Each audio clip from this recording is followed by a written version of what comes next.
Everyone, welcome back to my channel. आज के video में हम डिस्कस करेंगे subject nursing management and leadership. आज के वीडियो में हम डिस्कस करेंगे यूनिट 4 पार्ट 2 वीडियो। इससे रिगार्डिंग कोई भी डाउट हो तो प्लीज़ सबमिशन करिएगा कमेंट बॉक्स में। वीडियो चल गए तो प्लीज़ वीडियो को लाइक कर लीजिए, चैनल को सब्सक्राइब कर लीजिए। Thank you. स्टार्ट करते हैं पार्ट 2 वीडियो को, जिसमें हम लोग स्टार्ट करते हैं टॉपिक हॉस्पिटल एडमिनिस्ट्रेशन से। इसमें आप वो सारी चीज़ ऑर्गेनाइजेशन मैनेजमेंट देखोगे जो आपका हॉस्पिटल में आता है, क्योंकि हॉस्पिटल भी आपका एज अ बिजनेस रहता है।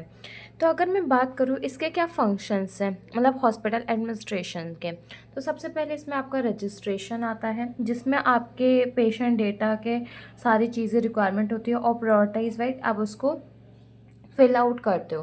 बट इसके सेट होते हैं कि मैंडेटरी है या ऑप्शनल है, ये आप पे पॉलिसीज़ पे डिपेंड करता है। साथ में कुछ डिपेंड भी ये भी करता है कि कैसे उसके है। फिर आपका आता है हेल्प डेस्क, जिसमें आपके सारे सर्विसेज ये को देखा जाता है और साथ में वहाँ पे सारी चीज़ें अवेलेबल है। अगर आपको कोई डाउट या कोई क्वेरी भी होती है तो आप उससे कंफर्म कर सकते हो। फिर आपका आता है पैथोलॉजी लैब। पैथोलॉजी लैब वहाँ जहाँ पे आपके सारे सैंपल्स को एनालाइज किया जाता है, रिपोर्ट्स होती हैं, पेशेंट की पैथोलॉजी रिकॉर्ड्स पे मेंटेन होते हैं। फिर आपका थर्ड नंबर पे आता है डॉक्टर्स। ये आपका मेंटेन करता है रिकॉर्ड डॉक्टर्स का, और ये इंक्लूड करता है कॉन्टैक्ट इन्फॉर्मेशन जो भी आपके पेशेंट के होते हैं उनसे रिगार्डिंग में। मेनली आपका ये फोकस करता है लाइक प्रोसीजर पे, प्रिस्क्रिप्शन देना है या फिर कोई स्टॉक लेवल है मेडिकेशंस का, ट्रीटमेंट है, शेड्यूलिंग है, ये सारी चीज़ें आपकी आती है फोर्थ नंबर पे।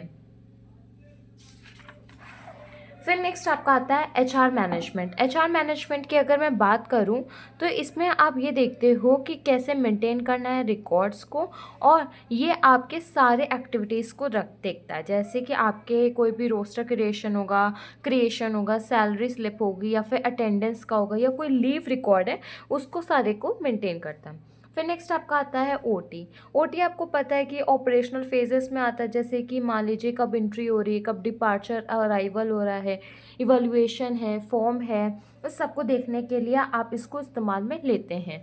फिर आता है नर्सिंग। नर्सिंग आपका कैसे है, तो नर्सिंग में अगर मैं बात करूँ तो इसमें आपका मेंटेन करता है हर एक वार्ड का अलग अलग। इसमें नर्स के रिकॉर्ड्स भी मेंटेन होते हैं, बेड की अवेलेबिलिटी भी देखी जाती है, अवेलेबल है नहीं है, कितने हैं, मेडिकेशन रिक्वेस्ट होता है, और वो सारे प्रोग्रेस रिपोर्ट एंट्रीज भी करी जाती हैं।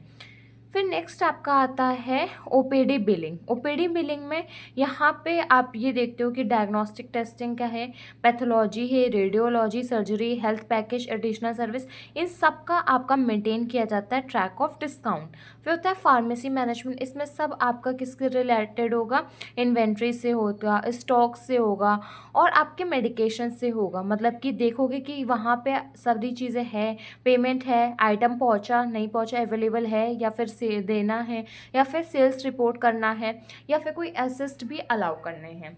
फिर नेक्स्ट आपका आता है ब्लड बैंक में आपका ये इसलिए होता है जिससे कि आपको डोनर का रजिस्ट्रेशन कराना, ब्लड को कलेक्ट करना है, ब्लड चेकिंग करना, या फिर कोई अदर ब्लड रिलेटेड प्रॉब्लम है तो उसको भी। फिर आता है बेड मैनेजमेंट। बेड मैनेजमेंट की रिस्पॉन्सिबल होता है बेड के डिस्ट्रीब्यूशन पे, पेशेंट पे, और देखा जाता है कि हर एक डिपार्टमेंट में अवेलेबल है या नहीं। फिर आता है एम्बुलेंस। एम्बुलेंस आपको पता है कि ट्रांसपोर्टेशन में आपका इमरजेंसी में यूज़ की जाती है। इसमें आपके व्हीकल और ड्राइवर की सारी इन्फॉर्मेशन होनी चाहिए। फिर होता है पब्लिक पोर्टल। पब्लिक पोर्टल मतलब कि जनरल पब्लिक के लिए कन्वीनियंट होना है, और इससे वाइड रेंज की इन्फॉर्मेशन दे सकते हैं हम लोग, जैसे कि कब अपॉइंटमेंट होगी, कब आपको फ्री में मिलेगा, या फिर कैसे चेकअप्स है, ये सारी चीज़ें। फिर होता है MIS रिपोर्ट, जो कि आपके डायनेमिक रिपोर्ट होती है, ये आपकी कोई भी क्वेरीज के बेसिस पे बनाई जाती है। फिर होता है एटलास डैशबोर्ड, जो कि आपके मॉड्यूल्स को देखता है, जो भी आपके सिस्टम में होते हैं, उसके बाद में ये आपके हेल्प करता है डिसीजन मेकिंग प्रोसेस में। फिर आपका आता है कंट्रोल। आप कैसे कंट्रोल करोगे हॉस्पिटल एडमिनिस्ट्रेशन को, तो इसके आपके नॉर्मली पॉइंट में आंसर है तो उसके आपके 5 पॉइंट आते हैं। सबसे पहले एक स्टैंडर्ड को आप सेट करोगे, उस सेट स्टैंडर्ड को करोगे, उसी को हम लोग कहते हैं इस्टेब्लिशमेंट ऑफ स्टैंडर्ड। जैसे कि आप कोई भी गाइडलाइंस है या कोई भी प्रोटोकॉल्स है, उसको आप हर एक हॉस्पिटल का अलग अलग होता है ना, तो वो सब सारे हॉस्पिटल सेट कर देते हैं। फिर होता है परफॉर्मेंस मेजरमेंट, मतलब कि अब दूसरे स्टेप में आपने पहले वाले स्टेप में एक गाइडलाइंस बना दी, पॉलिसी बना दी या रूल्स एंड रेगुलेशन बना दिए। अब दूसरे में आप ये देखते हो कि जो आपके साथ हैं, मतलब आपके को वर्कर्स हैं, आपके कोऑर्डिनेट्स हैं, उनकी परफॉर्मेंस उस हॉस्पिटल के हिसाब से है या नहीं है। फिर थर्ड में आप रिपोर्ट और डॉक्यूमेंटिंग करोगे, जिससे कि आपको रिपोर्ट और हर एक चीज़ में ये देखोगे कि है या नहीं है। अब ऐसा नहीं है कि सिर्फ उनके अटेंडेंस या लीव का करो, यहाँ पे उनके फाइनेंशियल का भी करोगे, आप हेल्थ का भी करोगे, और अगर कोई इमरजेंसी है उसका भी करोगे। और रिकॉर्ड आपके पता है कि कितने टाइप्स के रिकॉर्ड मेंटेन करने चाहते हो, तो आप उस टाइप के मेंटेन करोगे। फिर होता है करेक्टिव एक्शन। इसमें क्या होता है, कोई भी अगर मान लीजिए स्टैंडर्ड वायलेशन हो रहा है, तो आप मतलब मान लीजिए कोई भी है जो रूल्स को तोड़ रहा है, तो आप उसको करेक्ट करके बताओगे कि क्या आपको ये मेजर लेना चाहिए, इससे आपका ये सही हो जाएगा। फिर आता है कॉम्प्लियंस मॉनिटरिंग, मतलब कि ये लास्ट आता है, इसमें हम लोग मॉनिटर करते हैं पूरे चीज़ों को कि ये सारी चीज़ हो रही है जैसे हम लोगों ने देखा था या जैसे हम लोगों ने प्लान करा था। फिर आपका नेक्स्ट हेडिंग इसी में अंदर आती है line authority in hospital administration. Line authority का मतलब है हायरार्की के हिसाब से चलना चाहिए, मतलब कि from higher level to lower level चलना चाहिए, या फिर आप कह सकते हैं अपर मैनेजमेंट से लोअर मैनेजमेंट में चलना चाहिए। तो इसके कैरेक्टरिस्टिक्स क्या है, सबसे पहले ये हायरार्की स्ट्रक्चर में होता है, मतलब कि ऐसा नहीं है कोई भी किसी को दे रहा है, नहीं, ये टॉप मैनेजमेंट से लोअर लेवल के मैनेजमेंट तक आता है। आपके टॉप मैनेजमेंट में आपके गवर्नमेंट के सुपरिटेंडेंट है, एचओडीज, इनसे आएंगे। लोअर लेवल में आपके क्या आ जाएंगे, स्टाफ या फिर फोर्थ क्लास वर्कर्स में इन्वॉल्व होंगे। फिर आपका नेक्स्ट आता है decision making power. Decision making power में ये ऐसे हेल्प करता है कि जिसकी अथॉरिटी है उसको सबलाइन करता है, मतलब उसी पे ही सब कुछ डिपेंड रहता है। फिर आता है अकाउंटेबिलिटी। अब अकाउंटेबिलिटी का मतलब ये है कि सब प्रोटोकॉल सबको पता है, परफॉर्मेंस सबको पता है, अथॉरिटी सबको पता है, तो बस जैसे इसका आता है उस बेसिस पे इसको क्या कर दिया जाता है, डिवाइड कर दिया जाता है। कम्युनिकेशन का एकदम सिंपल सा फ्लो है, और अगर सबने एक दूसरे के साथ कोऑर्डिनेट करा तो स्मूथ रहता है। अगर मैंने फॉर एग्जांपल 22 बैच ने 23 बैच से कहा, 23 बैच ने 24 बैच से कहा, 24 बैच ने 25 बैच से कहा, लेकिन अगर 23 22 और 23 की नहीं बनती तो क्या ये कम्युनिकेशन अच्छे से रहेगा, स्मूथ रहेगा? नहीं, आगे प्रॉब्लम आएगी। इसलिए स्मूथ कम्युनिकेशन होना चाहिए, जिससे हायर लेवल मतलब 22 बैच से लोअर लेवल 25 बैच में ईजिली पहुंच जाता है। ये एक एग्जाम्पल के थ्रू से मैंने आपको समझाने की कोशिश करी। फिर आता है कोऑर्डिनेशन एंड सुपरविजन। कोऑर्डिनेशन आपके आपस में होता है, और सुपरवाइज आपके अलग डिपार्टमेंट के भी कर सकते हैं, वेरियस डिपार्टमेंट के होते हैं, या फिर आपके भी ऊपर हो सकते हैं, या तो मान लीजिए आपके प्रोफेसर आपको सुपरवाइज कर रहे हैं, या फिर आपके प्रिंसिपल। और जो कोऑर्डिनेट कौन कर रहा है, आपके कोऑर्डिनेट कर रहे हैं बैचेस, बैच 22 23 24 25, तो ये क्या हो जाएंगे, कोऑर्डिनेट में हो जाएंगे। फिर आपका आता है हॉस्पिटल स्टैटिस्टिक। हॉस्पिटल स्टैटिक्स की अगर मैं बात करूँ तो ये आपकी वो इन्फॉर्मेशन होती है जो आपके हॉस्पिटल के रहते हैं। स्टैटिक्स में आप मेजरमेंट करते हो, किस चीज़ का करते हो, आप मेजर करोगे लाइक स्टाफ का करोगे, बेड का करोगे, इक्विपमेंट्स का करोगे, ये सारी चीज़ें। अब लेकिन इसकी ज़रूरत क्या पड़ी, मतलब हॉस्पिटल में आपको स्टैटिक्स की क्या ज़रूरत पड़ी, तो इससे हम लोग को सबसे ईजिली इवेल्युएट कर पाते हैं कि कैसी क्वालिटी ऑफ केयर है। इससे हम लोग प्लानिंग कर पाते हैं, इससे हम लोग रिसोर्स का डिस्ट्रीब्यूशन कर पाते हैं और इजीली यूज़ कर पाते हैं रिसोर्स का। साथ में शॉर्ट कमिंग में इनपुट हो जाता है, हमारा प्रोसेस हो जाता है, और फाइनल प्रोडक्ट भी सर्विस तक हम लोग पहुंचा देते हैं। साथ में इससे हम लोगों की एफिशिएंसी और एफिकेसी भी इम्प्रूव होती है, कोई प्रॉब्लम नहीं होती है ना। फिर इसके आते हैं टाइप्स कि आप किस अकॉर्डिंग हॉस्पिटल स्टैटिक्स को मेंटेन करोगे। तो मैंने आपको पहले बताया था कि आपका पहला जो होता है वो बेड के बेसिस पे होता है। बेड के बेसिस में आप क्या क्या कर सकते हो वो आपके नीचे पॉइंट्स दे रखे हैं। एग्जाम में ये एग्जाम में आपको मेंशन नहीं करा गया है, लेकिन आप बस एक बार देख लेना कि पहला आपका जो रिपोर्ट मेंटेन होता है वो बेड के बेसिस पे होता है पहला, और बेड में भी आपके कैसे आते हैं कि डेली सेंसस में लोगे, एवरेज अटेंडेंस होगी, बेड ऑक्यूपेंसी रेट होगा, या बेड टर्नओवर इंटरवल होगा, या बेड टर्नओवर रेट होगा, तो इस हिसाब से आपका रहता है। फिर दूसरा आपका होता है एडमिशन, डिस्चार्ज और डेथ पे, कितना एडमिशन हुआ टोटल और डेली का, ऐसे डिस्चार्ज का और ऐसे आप डेथ का भी देखोगे। फिर आपका तीसरा नंबर पे आता है वर्ल्ड लोड स्टैटिक्स, इसमें आप देखोगे कि किस हिसाब से आपका वर्क डिवाइड हो रहा है, मतलब ओपीडी में कितना लग रहा है, ओटी में कितना लग रहा है, खाने के लिए कितना लग रहा है, नए केसेस आ रहे हैं, आउटपुट है नहीं है, ये सारी चीज़ें। फिर उसके बाद में एट लास्ट आप करोगे हॉस्पिटल केयर इवैल्यूएशन। इवैल्यूएशन में आप ये देखोगे कि आपके वहाँ कितने आपके पैथोलॉजिकल डायग्नोसिस हो रहे हैं, ग्रॉस रिजल्ट कितना आ रहा है और ऑटोप्सी रेट कितना है, और H hospital acquired infection rate HAI rate देखोगे, पोस्ट ऑपरेटिव कॉम्प्लिकेशंस हो रहे हैं या नहीं हो रहे हैं। उसके बाद में आप इंसिडेंट्स देखोगे, पॉपुलेशन जो रिस्क की हैं उनको आप देखोगे। ये आपके मेजर हॉस्पिटल स्टैटिक्स हैं, इसमें आपको कुछ नहीं करना, बस आपको नाम पता होना चाहिए। और मैं तो कहती हूँ आप बस हेडिंग लर्न कर लो कि 5 ये होते हैं टाइप्स जिसमें हम लोग हॉस्पिटल स्टैटिक्स को देखते हैं। बाकी इसके बाद में आपके कुछ इस टाइप से फॉर्मूलाज आते हैं जिनको आपको वैसे पूछे नहीं गए हैं ना पूछे जाएंगे, बट अगर आपको लग रहा है कि ये फॉर्मूला मुझे याद होना चाहिए तो आप as it is in formula को आप लर्न कर सकते हो। जैसे कि बेड टर्नओवर रेट को कैसे काउंट करते हैं, इसका ये फॉर्मूला आपका दे रखा है, या फिर बेड सप्लाई रेट है उसका क्या है, ये फॉर्मूला है। इस फॉर्मूले को इसमें कुछ समझाने वाले भी नहीं है, आप इसको एज इट इज़ कर सकते हैं। इसकी मैं PDF प्रोवाइड कर दूंगी टेलीग्राम चैनल पे, जब आप देखेंगे तो एज इट इज़ उसको नोट करके आप लर्न करना चाहे तो लर्न कर सकते हैं, स्किप करना चाहे तो स्किप कर सकते हैं। बाकी मैंने इन फॉर्मूले को नहीं लर्न करा था क्योंकि मुझे इसकी कोई नीड नहीं थी। फिर नेक्स्ट आपका जो टॉपिक आता है that is nursing care delivery system and trend. ये इंपॉर्टेंट है, क्यों? क्योंकि इसमें आप वो सारी चीज़ें सीखोगे जिससे आपको पता चलेगा कि कैसे आपको नर्सिंग केयर डिलीवरी सिस्टम में इसमें यूज़ करा गया है। तो इसमें आपकी हेडिंग पहले होती है डेफिनेशन की। तो सबसे पहले अगर मैं आपसे पूछूं कि आप क्या समझते हो, तो सबसे पहले अगर मैं बात करूं नर्सिंग केयर, मतलब कि जो नर्सिंग सर्विसेज है वो हम लोग प्रोवाइड करते हैं किसको? पेशेंट को। इसमें हमारे जितने भी कंपोनेंट्स हैं हम लोग उसमें थोड़ा सा इंटीग्रेट करते हैं, मतलब कि या तो थोड़ा सा एड ऑन करते हैं या छोटे पार्ट्स में रखते हैं, जिससे कि हम लोग उनके इन्वायरमेंट के हिसाब से प्रोवाइड करें, जिससे पेशेंट भी सेटिस्फाई हो, सेफ रहो और उनको हाई क्वालिटी की केयर पहुंच सके। फिर उसके अगर मैं बात करूँ कि इसको हम लोग पेशेंट केयर डिलीवरी मॉडल्स भी कहते हैं या फिर केयर डिलीवरी मॉडल्स भी कहते हैं। अक्सर क्या होता है सिलेबस में ये मेंशन है आपकी ये हेडिंग, बच्चे क्या कहेंगे कि अगर मान लीजिए एग्जाम में ये पूछ लीजिएगा इसके दूसरे नाम से, बच्चे क्या कहेंगे मेरे सिलेबस में नहीं है, हमारे सिलेबस में दे नहीं रखा, और अगर बाद में क्रॉस चेक करेंगे तो जब देखेंगे तो पता चलेगा कि इसका ही दूसरा नाम है। तो जो भी दूसरे नाम या अनदर नेम या शॉर्ट फॉर्म होते हैं वो आपको पूरे पता होने चाहिए, क्योंकि क्या है क्वेश्चन कंफ्यूज करने के लिए बना दिया जाता है, फिर हम लोगों को पता नहीं होता है। ऐसे ही मेरे इंटरनल एग्जाम में हुआ था मेरे साथ, तब से मैंने इसके अनदर नेम और शॉर्ट फॉर्म के नेम को ज़्यादा फोकस करा था। फिर आपका आता है purpose. Nursing care delivery system का क्या है? सबसे पहले तो इससे आपको पता है नर्सेस का स्टाफिंग क्लियर हो जाती है, नर्सेस का रोल क्लियर हो जाता है, नर्स को कैसे काम करना है ये क्लियर हो जाता है, कॉपरेट हो पाता है क्योंकि आपको पता है कि हमें क्या काम करना है तो आप इसमें कर पाते हो।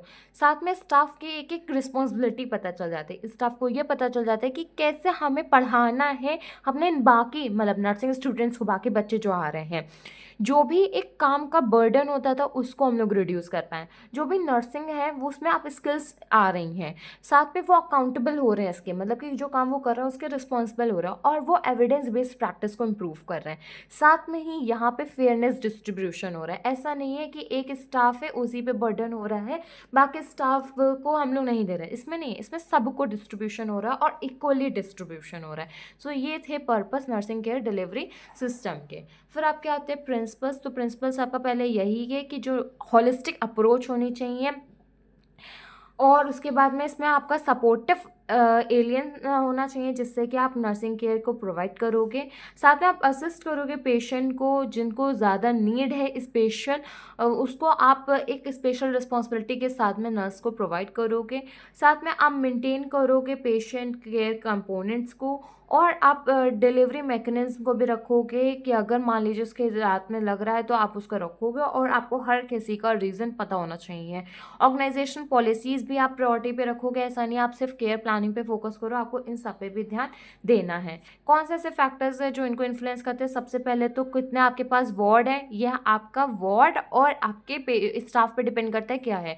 मान लीजिए 10 वार्ड है और आपके पास स्टाफ 2 है तब भी प्रॉब्लम है। अगर मान लीजिए आपके पास 2 या 1 स्टाफ है और वार्ड आपके 1 या 2 है, तब भी तो दिक्कत है।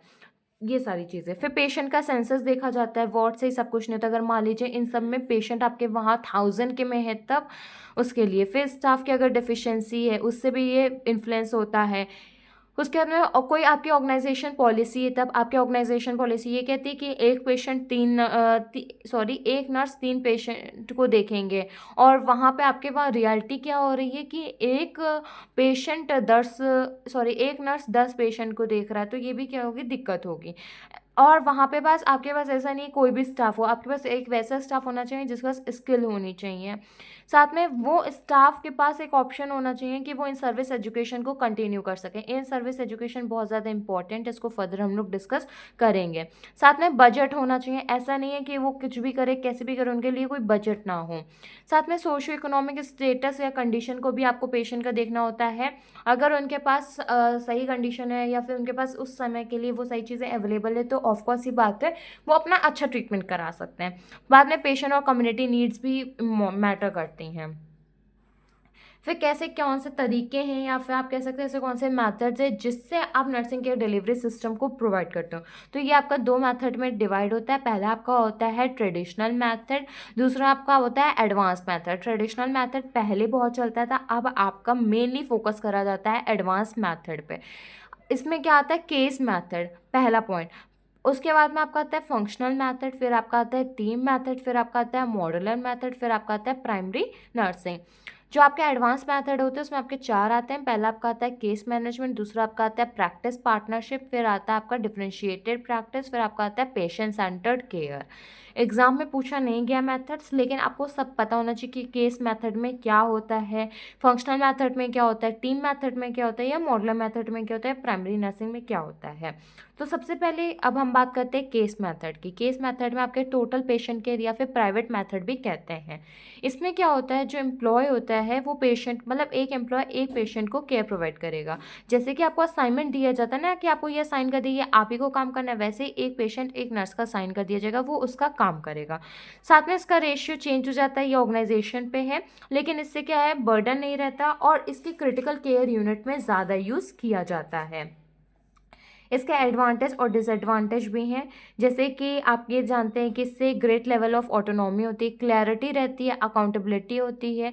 जो नर्स पेशेंट शिफ्ट पे रहता है उससे भी मतलब कोई प्रॉब्लम नहीं रहती है। इससे आपको जो स्टाफ है वो terms of the status of the patient को मेंटेन कर पाता है, पॉजिटिव रिजल्ट आपको देखने को मिलेगा। साथ में जो नर्स है वो आपका ऑनगोइंग कम्युनिकेशन बना के रख सकती है पेशेंट और फैमिली से। डिसएडवांटेज ये है कि जो स्टाफ है वो शॉर्ट के लिए रहेगा, 1:1 कभी भी फिजिबल नहीं है क्योंकि बहुत ही ज़्यादा कॉस्टली पड़ेगा। भाई इतने ज़्यादा पेशेंट आते हैं तो इतने स्टाफ्स का होना और हर वक्त उनके साथ रहना कांस्टेंट, वो भी प्रॉब्लम है। इसके लिए बहुत ज़्यादा मटेरियल्स और इक्विपमेंट्स की ज़रूरत पड़ रही थी, और साथ में आपको एक अलग से सारी चीज़ें चाहिए होती है, बहुत सारे स्टाफ नर्सेस की ज़रूरत होती है। तो ये आपके आते थे केस में मेथड में, जिसमें आपको ये सारे डिसएडवांटेज देखने को मिलता था। बट इसमें यही था कि जो मेन फोकस करा गया था उनके केयर पे, उनके क्वालिटी पे, और इसमें थोड़ा सा एडवांसमेंट पे, लेकिन वो चीज़ नहीं हो पाई थी। फिर आपका आता है फंक्शनल मेथड। फंक्शनल मेथड में क्या आता है, तो फंक्शनल मेथड में जो नर्स है उसके अकॉर्डिंग टू द फंक्शन हम लोग असाइन करते थे पेशेंट्स को। फिर ये आपका आता है एडवांटेज और डिसएडवांटेज में। तो ये रिक्वायरमेंट्स आपके सप्लाईज और इक्विपमेंट्स की रिड्यूस कर देता है, क्योंकि नर्स ऑलरेडी स्किलफुल है तो वो उस चीज़ को अच्छे से कर लेती थी। इसमें हाई लेवल की एबिलिटी रिक्वायर होता था, मतलब कि ऑफकोर्स ही बात है, अगर नर्स को नॉलेज नहीं है, स्किल नहीं है, तो नहीं हो पाएगा। उसके बाद में इसमें लेस डिपेंडेंट या सुपरवाइजन रहता था, लो कॉस्ट अप्रोच रहती थी, केयर आपको डायरेक्टली मिलती थी, अफोर्डेबल भी थी, वर्क एकदम अच्छे से होता था, और ये आपका सबसे अच्छा काम आता था इमरजेंसी में। इसके डिसएडवांटेज क्या है, ये आपके फंक्शनल अप्रोच को यूटिलाइज कर देता है। साथ में मेडिकल केयर में भी थोड़ा सा चेंजेस ला दिया था। नर्स अगर नॉलेजेबल नहीं है तो उसको ये कहा गया था कि वो पेशेंट केयर में असिस्ट नहीं कर पाएंगे, लेकिन ये तो कर सकती थी। बहुत सारे इसमें ये आए थे कि कम्युनिकेशन नहीं हो पा रहा है, मोनोटोनी हो रही है, प्रॉफिट नहीं हो रहा है, सिर्फ वो सिर्फ डिसिप्लिनरी जा रहा है, वर्क ओवरलुक्ड हो रहा है, या फिर सिर्फ पेशेंट्स कुछ में हो रहा है। तो ये सारी चीज़ें आपकी क्या बन गई थी, डिसएडवांटेज बन बन गई थी। फिर आपका आता था टीम मेथड, जिसको हम लोग कहते हैं डेमोक्रेटिक टीम लीडर, मतलब कि एक ऐसा लीडर होगा जो पूरे टीम को अपने अप्रोच करेगा, उसको गाइड करेगा या सुपरवाइज करेगा। फॉर एग्जांपल आपके वहाँ स्टाफ, एक सुपरवाइज़र होते हैं जो कि बाकी सारे स्टाफ को क्या करते हैं, गाइडेंस प्रोवाइड करते हैं या फिर इंस्ट्रक्शंस देते हैं, उस अकॉर्डिंग आपका काम चलेगा। फिर इसके अलग से ही आप देखोगे तो उसका प्रोसेस होता है, जो कि आपके अपने हॉस्पिटल में भी कभी ना कभी ज़रूर देखा होगा। जैसे कि अगर मैं बात करूँ, इसमें नर्स मैनेजर इस पे ज़्यादा फोकस करते भी हैं। फिर इसके एडवांटेज डिसएडवांटेज आपको भी पता है कि इससे पता है, सबसे पहले तो वास्ट नंबर के आपको क्लियर हो पाते हैं पेशेंट्स, और सर्विस मिलती है by a professional nurse. Okay, supervision से आपको एक गाइडलाइंस मिल जाती है, वेरी गुड। इससे आपके अंदर लीडरशिप एबिलिटीज़ डेवलप हो जाती है, ये भी बहुत अच्छी बात है। इसके अंदर आपके अंदर टीम वर्क आता है और हर एक पर्सन के अंदर अपनी स्किल को भी डेवलप करने का आता है। साथ में इसमें इंट्रैक्शन हो पाता है पेशेंट का, किससे, प्रोफेशनल नर्स से। लेकिन इन सब के डिसएडवांटेज क्या हैं? अब हम लोग फ़ायदे पढ़ रहे हैं टीम नर्सिंग मॉडल्स के, तो इसके डिसएडवांटेज क्या हैं? तो इसका डिसएडवांटेज सबसे पहले यही है कि इस प्रोग्राम के दौरान लीडरशिप की पोजीशन पे अगर मान लो ट्रेन नर्स नहीं पहुंची, मतलब ट्रेन नर्स है तो बहुत अच्छी बात है, नहीं पहुंची तो मेजॉरिटी में बहुत ज़्यादा प्रॉब्लम आएगी। Clinical patient care skill development में जो लीडरशिप डेवलपमेंट की ज़्यादा ज़रूरत नहीं है, केयर की ज़्यादा ज़रूरत है। साथ में ये लीडर को एक्स्ट्रा टाइम चाहिए होता है या फिर एक्स्ट्रा स्किल ज़रूरत होती है, जिससे कि वो ऑर्गेनाइज कर सके, सारी चीज़ें प्लान कर सके और उनको दे सके। इसमें एरर होने के चांसेस ज़्यादा हैं। फिर नेक्स्ट आपका आता है मॉड्यूलर नर्सिंग या फिर डिस्ट्रिक्ट नर्सिंग। इसके एडवांटेज क्या हैं? तो सबसे पहले ये लेस आपके एग्रेटेड एक्सपेक्टेशंस है इसमें फील, और उसके बाद में एंड फीलिंग ऑफ लोनलीनेस। इसमें अगर मैं बात करूँ तो जो भी स्टाफ है वो असाइन हो जाता है पेशेंट के रूम के लोकेशन के हिसाब से, और इसमें आपकी स्मॉल टीम रहती है, मतलब मान लो 2 या 3 लोगों का। सबसे ज़्यादा ये इसमें डायरेक्ट अटेंशन होता है और ज़्यादा टाइम के लिए रहता है, और इसमें नर्स का बेटर मूड भी रहता है। क्यों? क्योंकि जब डिवाइड, मान लीजिए एक पेशेंट है, एक पेशेंट के लिए 2-3 नर्स है, तो ऑफकोर्स ही बात है नर्स को क्या प्रॉब्लम है। इससे आप लोग क्वालिटी को इम्प्रूव कर रहे हो, और क्वालिटी के साथ साथ में पेशेंट की केयर भी कंटिन्यूटी के साथ मेंटेन हो पा रही है। लेकिन ये डिसएडवांटेज की अगर मैं बात करूँ तो कॉस्टली है, साथ मॉड्यूलर नर्सिंग सपोर्ट नहीं प्रोवाइड कर पाता है लॉन्ग कॉरिडोर्स के लिए। अगर मान लो आपके पास एक पेशेंट, 2 पेशेंट, उसके लिए ठीक है, अगर मान लो आपके पास बहुत सारे पेशेंट फ्लो है तो ये चीज़ डेवलप नहीं हो पाएगा। फिर आपका आता है प्राइमरी नर्सिंग। अगर मैं बात करूँ प्राइमरी नर्सिंग की, तो ये रिफ़र करता है रिलेशनशिप बेस्ड नर्सिंग को, मतलब कि जो आप रिलेशनशिप आता है पेशेंट और नर्सिंग में, वो आपके लिए मेन रहता है। अब इसमें आप ये देखोगे कि ये रिड्यूस कर देता है क्वालिटी को, क्वांटिटी को, और ये रिड्यूस कर देता है चेन ऑफ कमांड को। क्यों? क्योंकि जो चेन थी वो अपने कर दी, वो इंडिविजुअल पे आपने ला दिया है। साथ में अब इसका क्या है, प्राइमरी केयर होता वो आपका फ्लेक्सिबल हो चुका है। साथ में आप प्रमोट कर रहे हो केयर को, रिस्पॉन्सिबिलिटी हो रही है।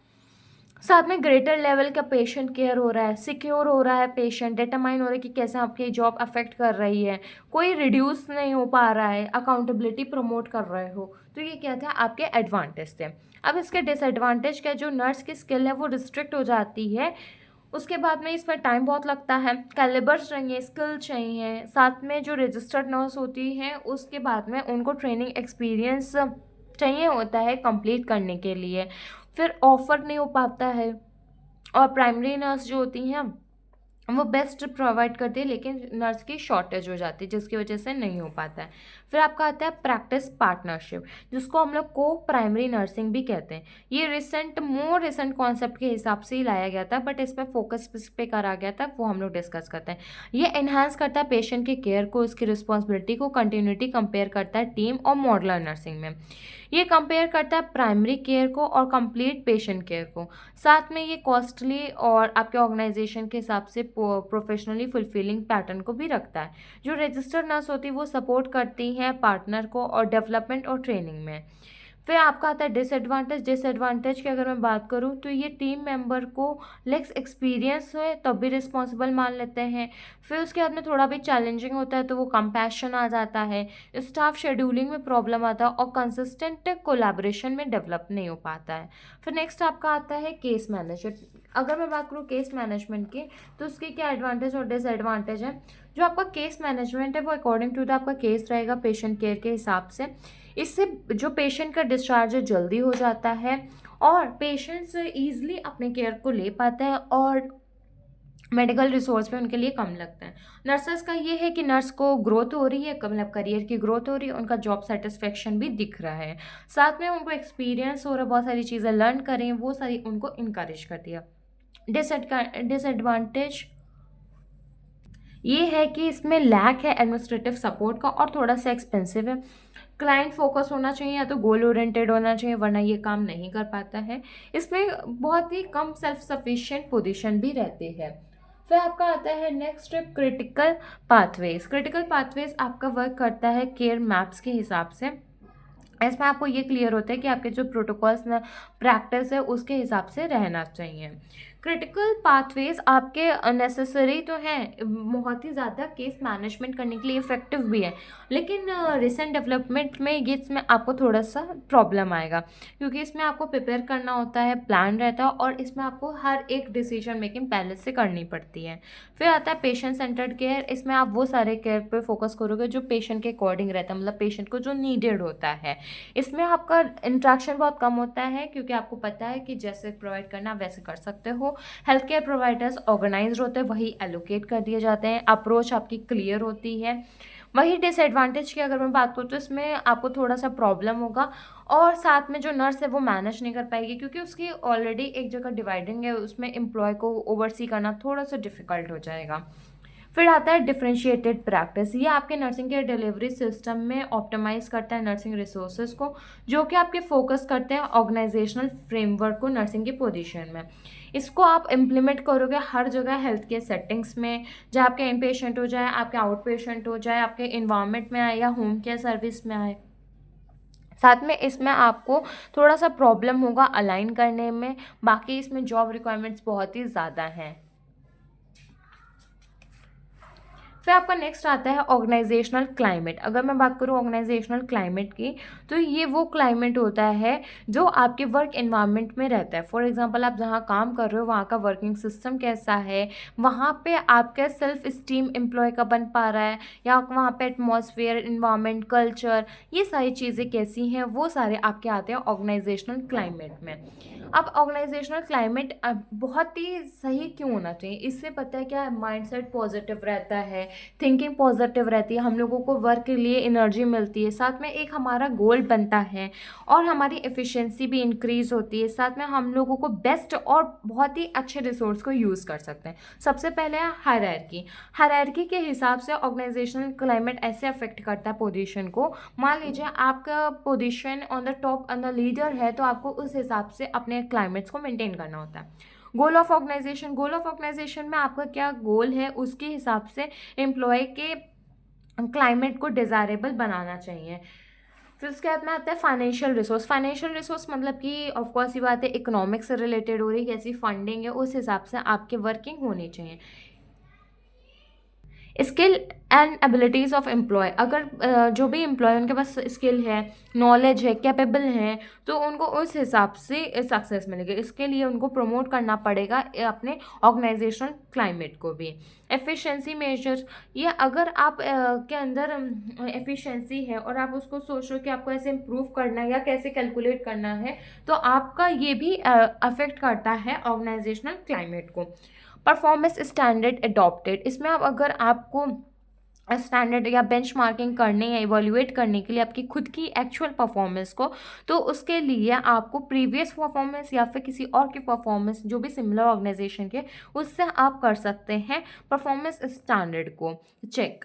तो ये कुछ फैक्टर्स थे जो आपके अफेक्ट करेंगे ऑर्गेनाइजेशनल क्लाइमेट को। इसका इंपॉर्टेंस क्या है, इससे एम्प्लॉय की जो परफॉर्मेंस है वो इनहांस हो पाती है, एम्प्लॉय के अंदर कॉन्फिडेंस आ जाता है, एम्प्लॉय जो भी रिसोर्स है उनको बचा सकता है और उनसे अपना काम भी कर सकता है। इससे उनका ही नहीं, सोसाइटी का भी बेनिफिट होता है। मिनिमाइज टर्नओवर, मतलब कि पॉजिटिव क्लाइमेट जो होता है वो सेटिस्फाई करेगा, जिससे कि वो उस क्लाइमेट को छोड़ना ही नहीं चाहेंगे। बिल्ड हेल्थी ऑर्गेनाइजेशन, जब रिलेशनशिप अच्छा रहेगा कस्टमर्स में, पब्लिक में, सप्लायर्स में, क्लाइंट्स में, एचआर में, लीडर्स में, तो कभी भी कोई भी प्रॉब्लम नहीं आएगी, जो ही आपका हेल्प करेगा पॉजिटिव ऑर्गेनाइजेशन क्लाइमेट में।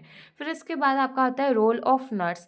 रोल ऑफ नर्स की अगर मैं बात करूँ तो सबसे पहले नर्स का पहले ही रोल होता है कि जो भी फॉर्मल वर्क प्लेस है उसको अपहोल्ड करना, उसमें इनकरेज करना और अपने इफेक्टिव कम्युनिकेशन स्किल्स का यूज़ करना। उसके बाद में नर्स का नेक्स्ट रोल आता है कि जो भी उनके हेड नर्स होते हैं उनको विजन मिशन प्रोवाइड करना, वैल्यूज़ रखना और वो सारी चीज़ों उसको फॉलो भी करना।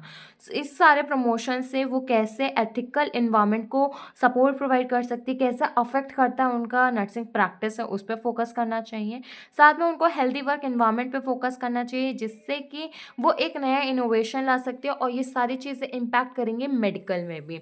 फिर नेक्स्ट आता है जो नर्स जॉब होती है वो इन्वायरमेंट एट वर्क इनकरेज करती है और साथ में इम्प्रूव करते हैं उनके हेल्थ प्रोडक्टिविटी इस पेशेंट के साथ में नर्सिंग स्टाफ के भी। तो ये है ऑर्गेनाइजेशनल क्लाइमेट। क्लाइमेट से समझ में आ जाएगा आसपास का वातावरण, ऑर्गेनाइजेशन जहाँ पे वो काम कर रहे हैं।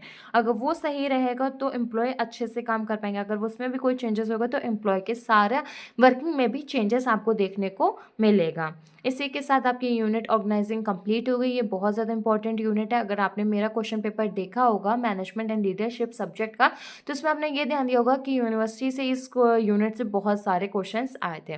तो ये यूनिट अच्छी है और इम्पॉर्टेंट भी है, ईजी भी है, समझने की अच्छे से कोशिश करिएगा। एग्ज़ाम में कोशिश ये करिएगा कि जितना हो सके अपने पॉइंट्स को लिखने की, और बहुत सिंपल पॉइंट्स मत लिखिएगा, टर्म का यूज़ करिएगा। बाकी आपका मैनेजमेंट का एग्ज़ाम बहुत अच्छा जाएगा, बट पढ़ाई को स्टार्ट कर दीजिए। वीडियो से रिगार्डिंग कोई भी डाउट हो तो प्लीज़ आप मेंशन करिएगा कमेंट बॉक्स में। वीडियो अच्छी लगे तो प्लीज़ वीडियो को लाइक कर लीजिए, चैनल को सब्सक्राइब कर लीजिए। Thank you.